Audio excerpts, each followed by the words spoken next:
तरीके से गुस्से में आके गुफ्तगू की, ये बनती नहीं थी। जान छुड़ानी थी तो बाकी मौलवियों की तरह कह देते कि किताबें बदल गई हैं। इस लिहाज से मुफ्ती साहब को सलूट है कि उन्होंने ये झूठ नहीं बोला जो बाकी मुफ्ती बोलते हैं कि किताबें बदल गई हैं। उन्होंने ऑन किया कि किताबें हमारी हैं। लेकिन जो ये ऑन कर लेता है उसके बाद तो उससे बड़ा इम्तिहान शुरू हो जाता है। तो उन्होंने दिफा करने की कोशिश की, और जो दिफा उन्होंने किया है, अल्लाह माफी दे, सबसे पहले तो उन्होंने मुझे गालियां निकाली हैं। जो जुमले उन्होंने इस्तेमाल किए हैं, वो लैंग्वेज मिंबर के ऊपर कैसे इस्तेमाल की, नकले कुफर ना बाशिद वाली बात है। उन्होंने कहा कि जी अल्लाह ताला ने गोबर निकलने का रास्ता रखा हुआ है, बाद लोगों के दो रास्ते होते हैं, और इंजीनियर उस रास्ते से भी, यानी वो मुंह से, और वो कह रहे हैं इसको मुंह की बवासीर है। आप जरा देखेंगे टर्म, मौलवी जितनी मोटी गाल काट सकता है ना, आम आदमी सोच भी नहीं सकता।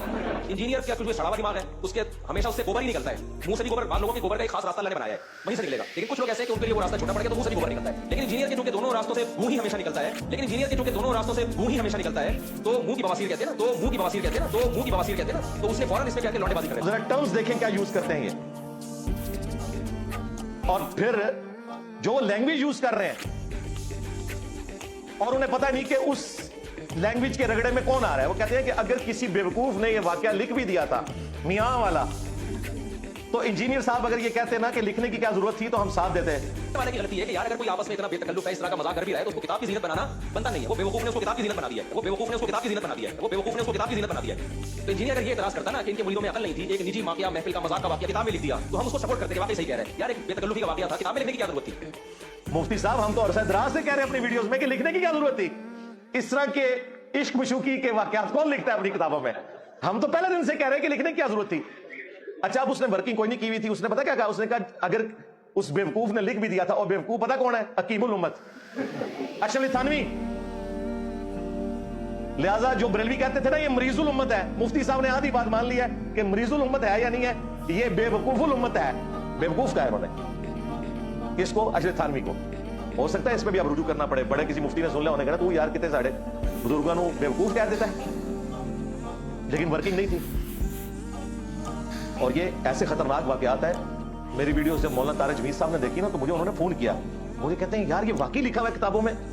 मैंने कहा जी थानवी साहब ने किताब लिखी है अरवाह सलासा, और उसका नाम रखा गया है हकायात औलिया, यानी औलिया की हकायात। ये औलिया इनके ये कुछ करते रहे। हाँ, तो फिर उन्होंने मुझे कहा ये किताब मुझे भेजो, इसमें वो दोनों वाकयात हैं, एक मियां वाला और दूसरा जो कासिम नौतवी साहब कब्र से निकल आए थे बेदारी में, देवबंद के दो मौलवियों की सुलह करवा के वापस कब्र में चले गए। मैंने कहा था ये जवाब कभी नहीं दे सकेगा, मैंने इसका पेपर आउट किया था। अब ये कह रहे हैं वो कब्रों से फैज ये होता है कि जिस तरह हजरत उमर ने ख्वाहिश की थी मैं कब्र रसूल के साथ दफन हूं। ना मुफ्ती साहब ना, मैं नबी सा है ही कोई नहीं, तेरे बाबे थे शय ही कोई नहीं, ये नहीं है।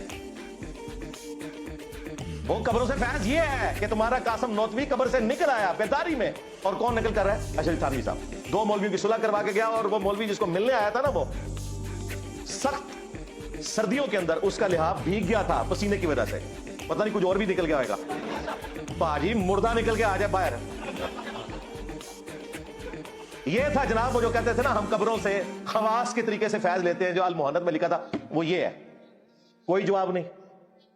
फिर कहता नहीं नबी इस्लाम की जो जिस्मानी हयात है कब्र में, वो तो इंजीनियर साहब भी मानते हैं, बिल्कुल जिस्म अतर सलामत है, लेकिन तुम जिस जिस्मानी हयात को मानते हो उसमें कब्र मुबारक से हाथ भी बाहर निकालते हो। मैंने ये दलील दी थी तो पी गया। तेरे मुफ्ती आजम प्लेनेट अर्थ देवबंद तकी उस्मानी साहब ने दरसे हदीस में ये झूठा वाक्य सुनाया। मुर्रिखीन ने लिखा है कि जो ही ये शेर पढ़े तो रौज़ा अक़दस में से नबी करीम सल्लल्लाहु अलैहि वसल्लम का दस्त मुबारक ज़ाहिर हुआ, और हजारों इंसानों ने ये ज़ाहिर किया कि दस्त मुबारक ज़ाहिर हुआ। अहमद कबीर रिफ़ाई अब्दुल्लाह ने दस्त मुबारक को धोखा दिया और दस्त मुबारक फिर इतना अजीब शान वाक़या इसके साथ पेश आया। और ये मुर्रिखीन ने मुतअद्दिद तारीखों में लिखा है, और लिखा है कि हज़ारों अफराद की मौजूदगी में ये वाक़या पेश आया कि 550 साल बाद शेख अहमद रफाई के लिए रसूलुल्लाह ने कब्र अतर से हाथ बाहर निकाला, ख्वाब में नहीं बेदारी में, 90,000 लोगों की मौजूदगी में। झूठ लिखा।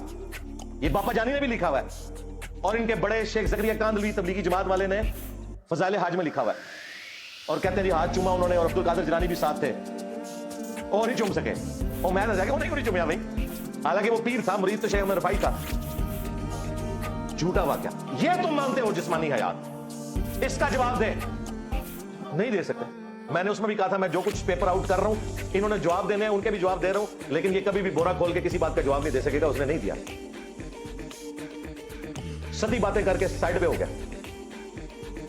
تو جو المہنر میں کیتا تھا نا کہ ہم بزرگوں کے سینوں اور قبروں سے فیض لینے کے قائل ہیں, تو قبروں سے تو فیض میں نے بتا دیا یہ تھا کہ قاسم نوتوی زندہ ہو کے دوبارہ سے قبر سے نکل آیا. سینے سے فیض کے لیے ہم نے یہ واقعہ بیان کیا تھا, جس کے اوپر مفتی صاحب کہہ رہے ہیں کہ انجینئر کے منہ سے تو گند ہی نکلتا ہے, ایسے منہ کی بواسیر ہے. یار یہ گند تمہارے بزرگوں نے کیا ہے, میں تو بیان کر رہا ہوں. اگر تو میں نے گن پوائنٹ پہ دونوں تمہارے بزرگوں کو لٹایا ہو چرپائی پہ, پھر تو میں مجرم ہوں. ٹھیک ہے, اپنی مرضی سے لیٹے, ایک چیخ رہا ہے دوسرا کہہ رہا ہے کہ دیوبند دماغ بند, میرا کیا قصور ہے؟ اچھا ان بابوں کو کچھ نہیں کہہ رہا, الٹا ان کے دفاع پہ پتہ کیا کہہ رہے ہیں؟ کہتے ہیں دیکھیں کہ ہمارے بھی یہاں ہوتا ہے نا کوئی لڑکا جو ہے وہ ذرا اچھا لباس پہنا ہو تو وہ کہتے ہیں آج تو بڑا تو چمک رہا ہے, اگر تو لڑکی ہوتا تو میں تو اس سے شادی کر لیتا. نعوذ باللہ. جو ان کے کسی شاگرد نے لکھا کہ دونوں لیٹے ہوئے مذاق کر رہے ہیں ایک دوسرے کے, جیسے ہوتا ہے نا بے تکلفی کا مذاق لوگ کر رہے ہوتے ہیں, فحش مذاق بھی کرتے ہیں ایک دوسرے کے ساتھ بے تکلفی میں. وہ ایک محض مذاق کا واقعہ ہے. لکھنے والے کا مقصد یہ تھا کہ اتنے فری تھے کہ اس طرح کے فحش مذاق بھی آپس میں کر لیا کرتے تھے. لوگ کر رہے ہوتے ہیں دوست کی ایک دوسرے سے مذاق کر رہے ہیں, آج تو بڑا کہتے ہیں نا بڑا تو بڑا چمکتا لگ رہا ہے, کاش تو لڑکی ہوتا میں تجھ سے شادی کرتا. یہ کہہ رہے ہوتے ہیں نا لوگ, کہتے ہیں نا بڑا تو بڑا چمکتا لگ رہا ہے, کاش تو لڑکی ہوتا میں تجھ سے شادی کرتا. یہ کہہ رہے ہوتے ہیں نا لوگ. یہ دو احباب آپس میں مذاق کرتے ہیں. مفتی صاحب یہ آپ کے مدارس میں اس طرح ہوتا ہے؟ ہم نے تو آج تک زندگی میں آپ کی مبارک زبان سے یہ گفتگو سنی ہے کہ کوئی دوست اپنے دوست کو یہ کہہ رہا ہو, اور پھر دوسری طرف یہ بزرگان دین ہے, بزرگان دین یہ تربیت کر رہے ہیں کہ وہ ایک دوسرے کو یہ کہتے ہیں کہ اگر تو یہ ہوتا تو میں تیرے سے شادی کر لیتا. مطلب اگر یہ دنیا دار لوگ یہ بات کر رہے ہو نا, وہ بھی شاید ادھر ہی کرتے ہوں گے. ہم نے تو آج تک اس طرح کی بات نہیں سنی. تو سمجھ آتی ہے تم نے تو انہیں اولیاء بنا کے پیش کیا اور حکایات اولیاء لکھی ہوئی ہیں. یہ واقعات اپنی کتابوں سے پڑھ کے نہیں سنا سکتے. آج میں نے اسپیشلی نا پہلے سے ہی نا اوریجنل بک سے نا یہ پرنٹ کروا کے نا واقعات رکھے ہوئے ہیں. چونکہ یہ مفتی صاحب نے اتنے گمبھیر قسم کے الزامات لگائے میرے اوپر, میں نے پہلی دفعہ ارادہ کیا کہ میں آپ کو ورڈ بائی ورڈ یہ سناؤں. ابھی تک تو میں بالمفہوم بیان کرتا تھا اور میں یہ کہتا تھا کہ میری زبان اجازت نہیں دیتی کہ میں وہ الفاظ پڑھوں بھی, لیکن چونکہ مفتی صاحب نے اپنے بزرگوں کی حمیت میں مجھے گالیاں نکالی ہیں تو میں نے تو آپ کو بتایا کہ میں نیچے کو پاپا چھٹ رہا. جس نے دین کے ساتھ غداری کی لمحہ پا لینا میں نبی صاحب ہے ہی کوئی نہیں, تیرے بابے تھے شاہ ہی کوئی نہیں.